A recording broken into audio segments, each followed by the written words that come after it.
আন্তর্জাতিক প্রিয় দর্শক মানচিত্র নিয়মিত আয়োজন কথোপকথনের সালাম এবং শুভেচ্ছা নেবেন। রংপুরের আবু সাইদের মৃত্যুটা আমাকে এখনো ভাবায়। এই ছেলেটিকে কারা হত্যা করেছিল, কিভাবে সে মারা গেল, তার মৃত্যুর আগের যে অঙ্গভঙ্গিগুলো আমার কাছে কিন্তু খুব শিল্পিত লেগেছে। কি শিল্পিত একটা মৃত্যু! সে পুলিশের সামনে বুক চিতিয়ে দাঁড়াচ্ছে এবং পুলিশ এক পর্যায়ে রাবার বুলেট দিয়ে গুলি করেছে। রাবার বুলেটে মৃতের ঝুঁকি কিন্তু অনেক কম। মৃতের ঝুঁকি কমানোর জন্যই এইসব মিছিল ছত্রভঙ্গ করার জন্য রাবার বুলেট ব্যবহার করা হয়। তবে রাবার বুলেটে যে মারা যাবে না এটা আবার নিশ্চিত করে বলা যায় না। অ্যামনেস্টি ইন্টারন্যাশনাল তারা এই স্যাটেলাইট ইমেজ বিশ্লেষণ করে বলছে যে পুলিশ 15 মিটার দূর থেকে রাবার বুলেটের এই যে গুলি করেছিল, 15 মিটার, তার মানে প্রায় 48 ফিট। 15 মিটার হলো 15 গজের একটু বেশি, 16 গজের মতো প্রায়। তো এত দূর থেকে রাবার বুলেটের গুলি তার বুকে লেগেছে। তারপরের একটি ভিডিওতে পরবর্তীতে আমরা দেখি যে আবু সাইদের মাথার পেছনে ঠিক এই জায়গাটায়, বাম পাশের এই জায়গাটায় ক্ষত, এবং সেখান থেকে কিছুটা মানে রক্তাক্ত ক্ষত। তাহলে আবু সাইদের মৃত্যুটা কিভাবে হলো এটা নিয়ে আমরা কিন্তু পর্যাপ্ত মনোযোগ দেইনি। আমরা অনেক বেশি আগ্রহী ছিলাম আবু সাইদের মৃত্যুর রাজনীতিকরণ নিয়ে। শোনা যায় যে আবু সাইদ ইসলামী ছাত্র শিবিরের একজন ক্যাডার ছিলেন এবং অনেকেই বলেন যে এই মেটিকুলাসলি ডিজাইনড এই যে আন্দোলন, সরকার পতনের একটা জাতীয় আন্তর্জাতিক ষড়যন্ত্রের আন্দোলন, সেখানে আত্মাহুতি দেওয়ার জন্য আবু সাইদকে শিবির তৈরি করেছিল। এটা অসম্ভব কিছু নয়। মরলে শহীদ, বাঁচলে গাজী, এ ধরনের স্লোগান আমরা শিবিরের মুখে বহুবার শুনেছি। তো শিবির যদি কাউকে আন্দোলনের স্বার্থে আত্মাহুতি দেওয়ার জন্য তৈরি করে, করতেই পারে। সেই আলোচনায় আমি আজকে যাব না। আমি এই আবু সাইদের যখন ঘটনাটা ঘটলো, ঘটনাটা ঘটেছে দুপুরে 2-3টের দিকে হয়তো। আবু সাইদের ডেড বডিটা রংপুর মেডিকেলে কখন নিয়ে যাওয়া হলো? আবু সাইদের ডেথ সার্টিফিকেট ইস্যু করা হয়েছে এবং সেখানে যে সময় লেখা হয়েছে সেটা হলো রাত 8:05, 8:05 PM। দুপুরের একটি ঘটনা এবং আবু সাইদকে হাসপাতালে নেওয়া হয়েছিল মৃত অবস্থায়। হি ওয়াজ ব্রড ডেড। এই মাঝখানের 5-6 ঘন্টা সময় কি ঘটেছিল? আমরা যদি এই প্রশ্নটার উত্তর খুঁজে পাই তাহলে আবু সাইদের হত্যাকাণ্ডের অনেক রহস্য কিন্তু মিটে যাবে। আবু সাইদের পোস্টমর্টেম রিপোর্ট নিয়ে নানামুখী আলোচনা চলছে। আমি আবু সাইদের পোস্টমর্টেম রিপোর্টটার একটা কপি পেয়েছি। রিপোর্টটা আপনাদের বোঝার স্বার্থে আমি একজন ডাক্তারের কাছে পাঠিয়েছিলাম এবং তিনি সেটি একদম স্পষ্ট করে আমাকে টাইপ করে পাঠিয়েছেন। তো এই রিপোর্টটা নিয়ে আমি একটু পর্যালোচনা করতে চাই। তার আগে আবু সাইদের বুকে যদি রাবার বুলেট লেগে থাকে এবং তিনি যদি রাবার বুলেটের আঘাতে মারা যান, তাহলে বুকের ভেতরে যে ফুসফুস, সেখানে যে রক্তনালী আছে, সেগুলো ছিন্ন ভিন্ন হয়ে যাওয়ার কথা। কিন্তু আবু সাইদের ডেড বডির উপরে পোস্টমর্টেমে তার বুকের ভেতরে কোনো ধাতব বস্তু, কোনো গুলি, কোনো কিছু পাওয়া যায়নি। এটা নিয়ে কোনো বিতর্ক নাই। তার বুকের ভেতরে যে কোনো বুলেট বা মেটালিক কোনো কিছু ছিল না, এটা একদম ক্লিয়ার। গুলি লাগলে তার যে ভেতরের অঙ্গ প্রত্যঙ্গ, রক্তনালী, এগুলো যে ছিঁড়ে যাবে সেরকমও কোনো লক্ষণ ছিল না। বরং ছিল তার ফুসফুস কনজেস্টেড, এবং বলা হচ্ছে এই যে ফুসফুসে যে রক্ত প্রবাহ স্বাভাবিকের চেয়ে বেশি ছিল, কনজেশন ছিল, এবং এটাকে বলা হচ্ছে যে অক্সিজেন প্রবাহ কমে যাওয়ার কারণে এই কনজেশনটা হয়েছিল। Due to hypoxia, lack of oxygen.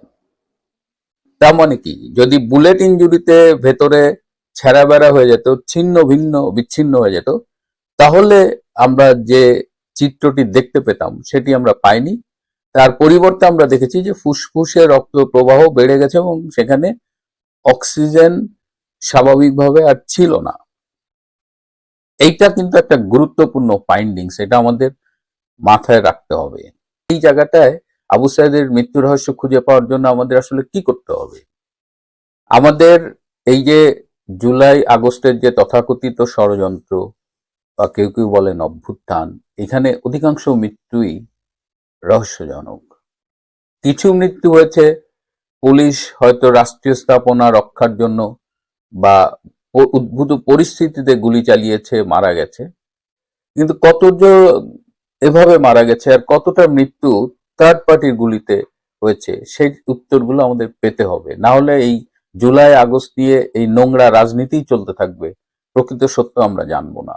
Abu সাইদের মৃত্যু রহস্য জানতে হলে আমাদের আবু সাইদের ডেড বডি আবার উঠিয়ে প্রয়োজনে আবার পোস্টমর্টেম করতে হবে।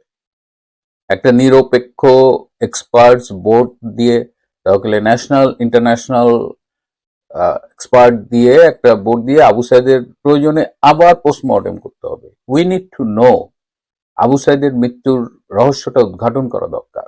সাবেক ছাত্র সমন্বয়ক সার্জিস আলম বলেছেন যে কবর থেকে লাশ উঠিয়ে পোস্টমর্টেম করা যাবে না। তারা এটাকে একটা সেন্টিমেন্ট করতে যাচ্ছে। এই সেন্টিমেন্টের পেছনে যে রহস্যটা লুকিয়ে আছে, যে তারা খুব ভালো করেই জানে যে প্রকৃত পোস্টমর্টেমের রিপোর্ট যদি আমরা পাই, তাহলে ইট উইল বি প্রুভেন যে এই মৃত্যুগুলো কিভাবে ঘটেছে। এবং আবু সাইদের মৃত্যু পুলিশের গুলিতে সম্ভবত ঘটেনি, সেই সম্ভাবনা খুবই কম। বরং আবু সাইদের মৃত্যু অন্যভাবে ঘটেছে, তাকে পিটিয়ে হত্যা করা হয়েছে, এর পক্ষে প্রমাণাদি অনেক বেশি। সুতরাং আমি, যেহেতু আবু সাইদের মৃত্যুটা আমাকে খুব ভাবায়, এই 16ই জুলাই তারিখটাও আমার জীবনে খুবই গুরুত্বপূর্ণ, কারণ ওই দিন আমার জন্মদিন। তো আবু সাইদের মৃত্যু নিয়ে আমি একটা ওপেন চ্যালেঞ্জ রেখে গেলাম সরকারের কাছে। যদি সাহস থাকে, একটা নিরপেক্ষ বোর্ড গঠন করে এক্সপার্ট দিয়ে তার পোস্টমর্টেমটি আবার করুন। যদি সেটি না করেন, তাহলে আমরা ধরেই নেব আবু সাইদের মৃত্যুর মধ্যে কিন্তু আছে, এবং আবু সাইদের মৃত্যুর ভেতরে যে রহস্য আছে সেটি আপনারা চান না উদ্ঘাটন করতে। আরেকটু স্পষ্ট করে বলি, অত্যন্ত পরিকল্পিতভাবে আবু সাইদকে হত্যা করা হয়েছিল। তাকে হত্যা করেছিল তার এই আন্দোলনের সহযোদ্ধারা, তাকে পিটিয়ে হত্যা করা হয়েছিল, পুলিশের গুলিতে নয়। আবু সাইদকে হত্যা করা হয়েছিল পিটিয়ে, ষড়যন্ত্রের অংশ হিসেবে। এই প্রশ্নটির উত্তর আমাদের তাই খুব জানা দরকার, আবু সাইদকে হত্যা করেছিল কারা। তারেক রহমানের সরকারের পররাষ্ট্রমন্ত্রী ডক্টর খলিলুর রহমান ওরফে রজার খলিল ওরফে রজার রহমান ভারত সফর করেছেন এবং ভারতের পররাষ্ট্রমন্ত্রী, ভারতের নিরাপত্তা উপদেষ্টা, ভারতের জ্বালানি তেল এবং গ্যাসের বিষয়ক মন্ত্রী, এই তিনজনের সাথে বৈঠক করেছেন। আর এই সফর নিয়ে বাংলাদেশের বিভিন্ন ধরনের মিডিয়া, বিভিন্ন ইউটিউব নানান ধরনের অনুষ্ঠান তৈরি করেছে, প্রতিবেদন তৈরি করেছে, অনেক কিছু যা কিছু না তা বলেছে, এবং এটা নিয়ে আমাদের মধ্যেও ব্যাপক সাড়া, মানুষের মধ্যে যে অনেক কিছু জানার। তার পরিপ্রেক্ষিতে এই ভিজিটটা নিয়ে আমি একটা ছোট ভিডিও করছি, আসলে ভেতরের জিনিসগুলো আপনাদেরকে একটু বুঝিয়ে বলার জন্য। দেখুন, যে কোনো একটা এই ধরনের সফর হলে আপনারা প্রথমে সরকারি কাগজগুলো দেখবেন। সরকারি কাগজ এখানে কি বেরিয়েছে, বাংলাদেশের ফরেন মিনিস্ট্রি একটা ফেসবুক পোস্ট দিয়েছে, এটা একটা প্রেস রিলিজ ছোট। ভারতের পররাষ্ট্র মন্ত্রণালয় একটা ফেসবুক প্রেস রিলিজ দিয়েছে, ভারতের পররাষ্ট্রমন্ত্রী টুইট করেছে একটা, আর ভারতের জ্বালানি তেল মন্ত্রী হরদীপ সিং পুরী উনি ছোট একটা টুইট করেছেন। আর রজার খলিল তো বোঝেনি, রজার খলিল তো একটা বিশ্বমানের টাউট। ইউনূসের গভর্নমেন্টে সেকেন্ড যে বিদেশি এবং দেশপ্রেমহীন প্রাণী ছিল, তৃতীয় চতুর্থ, দ্বিতীয়তে অবশ্য আমি আসিফ নজরুলকে ফেলবো। তার মানে খলিলকে আরো পরে দিতে হবে, অর্থাৎ আদিল টাদিল এগুলো হলো সবচেয়ে বড় জঘন্য। আদিল, রেজওয়ানা ওগুলা, বা খলিলও ওই টাইপের। খলিল পরিপূর্ণভাবে বিদেশি, তার তো কোনো টুইটার বুইটার কিচ্ছু নাই। এক সময় ফেসবুক ছিল, ফেসবুকে রজার রহমান হিসাবে ইউএস এর রাস্তায় রাস্তায় ঘুরে বেড়াতো। যা হোক, তো খলিলের পার্সোনাল কোনো ফেসবুক টুইটার আছে বলে আমি খুঁজে পাই নাই, আপনারা পেলে কেউ জানাবেন। তো এই যেই অফিসিয়াল কাগজগুলো বের হয়েছে, এই কোনো কাগজে এই ভিজিটের কোনো গুরুত্ব নাই, এবং অবশ্য বাংলাদেশ তরফ, ইন্ডিয়ান তরফ, কোনো তরফ থেকেই এটাকে দাবি করা হয় নাই যে একটা অফিসিয়াল ভিজিট, অর্থাৎ এটা সরকারি ভিজিটও না। এবং কারণটা আমরা যেটা জানতে পারলাম যে এই রজার রহমান মরিশাস যাবে ইন্ডিয়ান ওশান কনফারেন্সে আপনার যোগদান করার জন্য। সেইখানে উনি দিল্লি দিয়ে যাবে। তো অবস্থা দৃষ্টিতে যেটা মনে হচ্ছে যে রজার খলিল বা তারেক রহমানের সরকারের জন্য এই ভিজিটটা করার খুবই দরকার ছিল, যার কারণে তারা এই মরিশাস যাওয়ার এই ছুতাটা গ্রহণ করেছে। অর্থাৎ ব্যাপারটা এইভাবে তোলা হয়েছে, সার্বিক অবস্থা থেকে আপনি নিশ্চিতভাবে কনক্লুড করতে পারেন যে আমাদের পররাষ্ট্রমন্ত্রী মরিশাস যাওয়ার জন্য দিল্লিতে 2 দিনের যাত্রা বিরতি করবে। সেই জন্য এই যে যাত্রা বিরতিকালে উনি যাতে এই সময়টা সুযোগ ব্যবহার করতে পারেন, তাই উনি ভারতের মাননীয় প্রধানমন্ত্রী, মাননীয় অমুক মন্ত্রী, তমুক মন্ত্রী, পররাষ্ট্রমন্ত্রী, তেল গ্যাস মন্ত্রী, নিরাপত্তা উপদেষ্টা, ইনাদের সাথে দেখা করার জন্য দূতাবাস থেকে, অর্থাৎ আমাদের নিউ দিল্লির যে হাই কমিশন, তারা অনুরোধ জানাবে। এই প্রসেসে আসলে এই ধরনের আপনার ভিজিট গুলা হয় আর কি, যেখানে আসলে আরেক দেশের উচ্চ লেভেলে বৈঠক করার খুব তাড়া থাকে। এবং তারা দেখিয়েছে যে মরিশাস যেতে হলে দিল্লি ছাড়া এখন কোনো উপায় নাই। বলছে যে আমি টিকিট পাই না, যেহেতু মিডল ইস্ট দিয়ে ট্রাভেল করা এখন একটু তো সমস্যা। তো এই ছুতাটা খলিলুর রহমান গ্রহণ করেছে, যেটা বাংলাদেশের সাথে কিসের সাথে তুলনা করা যায় দেখবেন। অনেক সময় অনেক বস, মন্ত্রী, সচিব এরা নিম্ন লেভেলের কর্মচারীর সাথে দেখা করতে চায় না, আর ওই কোনো একজন অফিসারের জয়েন্ট সেক্রেটারি ধরেন, তার দেখা করা খুব দরকার, কিন্তু মন্ত্রী বা সচিব কোনোভাবেই দেখা দেয় না। তো এই জয়েন্ট সেক্রেটারি ধরেন প্রতিদিন যদি লিফটের সামনে দাঁড়িয়ে থাকে, সেই যে লিফট দিয়ে মন্ত্রী বের হয়ে অফিসে যাবে, বা যে লিফট দিয়ে ঢুকে মন্ত্রী বা সচিব বাসায় যাবে, দাঁড়িয়ে থাকে, সালাম দিয়ে এক সময় কথা বলতে বাধ্য করে। তো খলিলুর রহমানের এই ভিজিটাকে আমার এর চেয়ে মোটেও গুরুত্বপূর্ণ, মানে একদম এটার চেয়ে আর কিছু মনে হয় নাই। খলিলুর রহমান বা তারেক রহমান সরকারের দরকার ছিল এই এই এই এই এই এই ভিজিটটার। কারণ হলো আসলে বাংলাদেশে তো জ্বালানি তেলের ব্যাপক সংকট চলছে, এবং ভারত জ্বালানি তেল সরবরাহ করছে তারেক রহমানের সরকারকে। সেটা আবার বাংলাদেশের যে ফরেন মিনিস্ট্রিতে যে তারা যে প্রেস রিলিজ দিয়েছে সেখানে এটা উল্লেখও আছে। এছাড়া ভারতের পররাষ্ট্রমন্ত্রী, নিরাপত্তা উপদেষ্টার সাথে কি আলোচনা হয়েছে ওটা তো আর জানা যাবে না। আর ওই যে হরদীপ সিং পুরীর যে ভারতের যে জ্বালানি মন্ত্রী, ওনারও একটা ছোট টুইট আমি এগুলোতে দেখলাম যে আসলে বিস্তারিত কিচ্ছু নাই, দায়সারা গোছের একটু টেক্সট আছে। আর অতিরিক্ত বাংলাদেশের যে কাগজটা আছে সেই কাগজে তারা বলেছে যে এই ভারতের কাছে প্রধানমন্ত্রী শেখ হাসিনাকে এবং প্রধানমন্ত্রী শেখ হাসিনা সরকারের স্বরাষ্ট্রমন্ত্রী আসাদুজ্জামান খান কামালকে তারা ফেরত চেয়েছে। আবার এই বিষয়ে দেখবেন ভারতের যারা টুইট করেছে বা প্রেস রিলিজ করেছে, 2 মন্ত্রীর টুইট বা ওদের ইন্ডিয়ান এক্সটার্নাল অ্যাফেয়ার্স মিনিস্ট্রি বা মানে বিদেশ মন্ত্রকের যে প্রেস রিলিজ, সেখানে কিন্তু এটা নিয়ে কোনো কথা নাই। অর্থাৎ খলিল এটা তুলেছে কি তোলেনি এইটা প্রমাণেরও কোনো সুযোগ নাই, যেহেতু ওই পক্ষ থেকে বলা হয় নাই কিছু।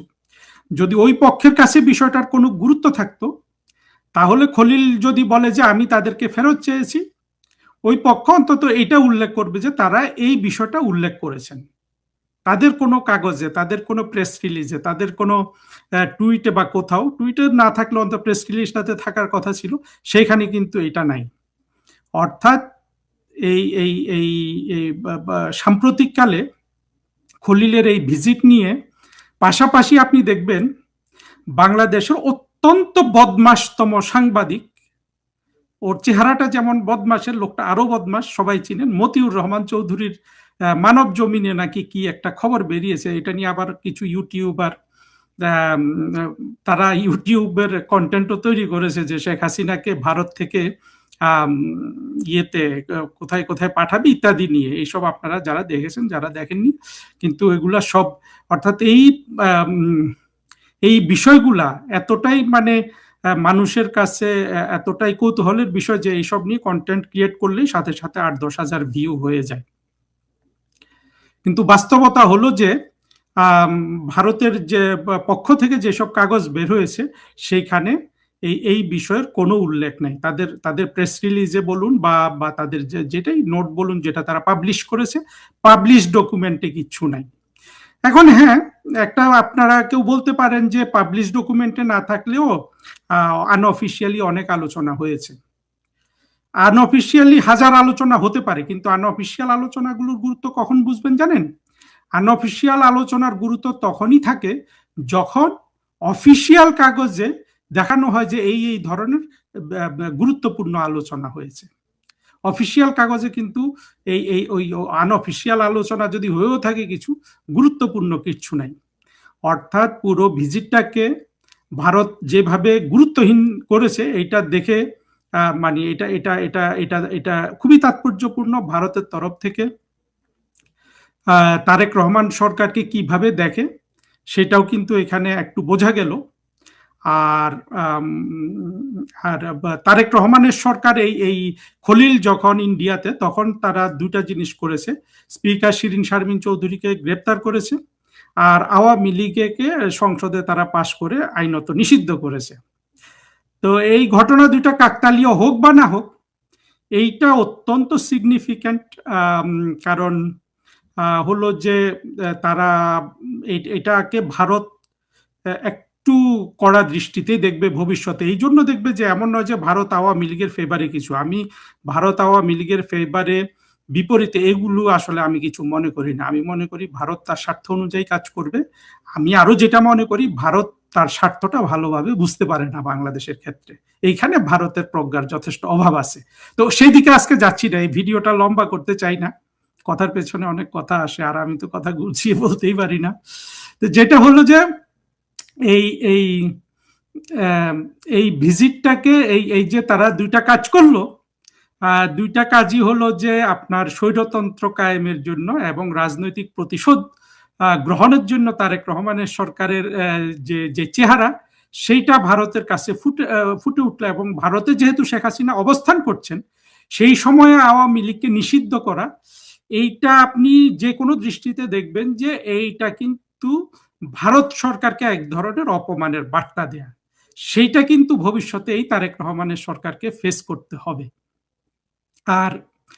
আর একটা জিনিস এখানে খুবই গুরুত্বপূর্ণ, সেটা হলো আমাদের এই রজার খলিল আর তার সাথে সাথে তারেক রহমানের পররাষ্ট্র বিষয়ক উপদেষ্টা হুমায়ুন কবিরের গমন।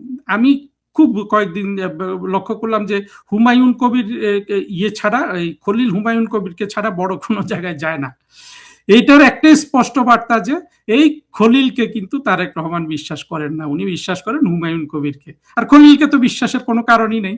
খলিলকে তারেক রহমান নিয়েছেন, মানুষ যেটা বিশ্বাস করে সেটা, যে ভারতের চাপে খলিলকে তো সবাই ডাবল এজেন্ট হিসাবে জানে। সে মার্কিন ডিপ স্টেটের দালাল, ভারতীয় ডিপ স্টেটের সে দালাল, এইটা হিসাবে জানে। আর একটা হলো যে কাজেই তাকে বিশ্বাস করার কোনো কারণ নেই। খলিল তারেক রহমানের সরকারে ঢুকতে পেরেছে কেন?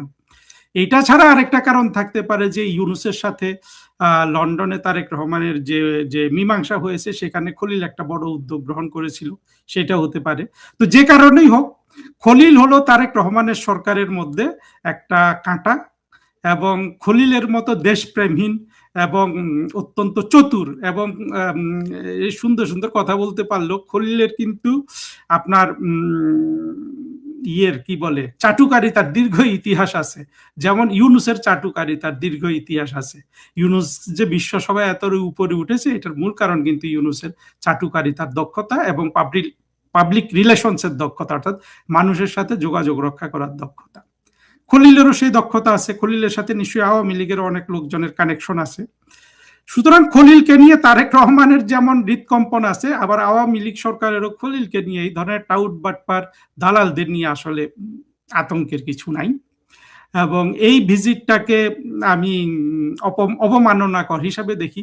দেখেন, এই আওয়ামী লীগের বিপরীতে এই বিএনপি জামাতেরা কিন্তু ভারতের সাথে চোখে চোখ রেখে কথা বলার জন্য ক্ষমতায় এসে বাংলাদেশের মানুষদেরকে এগুলা বলে খুশি করে করে ক্ষমতায় এসে এখন দেখা যাচ্ছে যে খলিলের অবস্থা দাঁড়িয়েছে। এবং খলিল যেহেতু নিম্নমানের চাটুকার, অর্থাৎ আত্মমর্যাদা বলতে কিছু নেই, আত্মমর্যাদাহীন একজন ফরেন মিনিস্টার পাওয়া তারেক রহমানের জন্য এটা সৌভাগ্যের কি দুর্ভাগ্যের বিষয়, এটা সময় বলে দিবে। কিন্তু আপাতত এসে ওই মন্ত্রীর সাথে, যে জয়েন্ট সেক্রেটারি মন্ত্রীর রুমে ঢুকতে পারে না, মন্ত্রী যার সাথে কথা বলে না, তার সামনে কথা বলার জন্য সিঁড়ির সামনে দাঁড়িয়ে থাকা, বা মন্ত্রীর রুমের সামনে দাঁড়িয়ে থাকা, বা লিফটের দরজার সামনে দাঁড়িয়ে থাকা, মানে ওই ওই মন্ত্রীকে, ওই জয়েন্ট সেক্রেটারির কথা বলতে বাধ্য করার মতো একটা সফর এই ইয়ে করলো, খলিল করলো। তো এইটাই হলো এই সফরের আপনার, আমি যা কিছু দেখলাম সেটাকে ট্রান্সলেট করলে এটা দাঁড়ায়। এবং এটাকে বাংলাদেশের অনেক সাংবাদিক তারা অনেক অনেক ধরনের এটাকে ফেলে, এটাকে বড় করে অনেক কিছু করেছে। আসলে অত্যন্ত গুরুত্বহীন, তাৎপর্যহীন একটা সফর হয়েছে, যেটা অফিসিয়াল সফরও না। আরেকটা কথা এখানে বলে রাখি, আপনার দুইটা নিকট প্রতিবেশীর মধ্যে যখন এমনকি আনঅফিসিয়াল কোনো ভিজিটও হয়, তখন কিন্তু খুব উচ্চ